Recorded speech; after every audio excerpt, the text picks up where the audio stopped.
In this tutorial, you'll learn how to change the name of a WhatsApp group, step by step. First, open the WhatsApp app in your phone so you can access WhatsApp interface to manage your groups.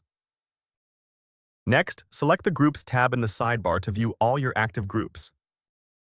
Then choose the Groups option to display your list of chats. Now, select the group you wish to update by clicking its name. This opens the conversation and group details. After that, use the Add Members option if you want to include more participants while editing the group. Then, select the group name field and enter your new group name to update the title for everyone.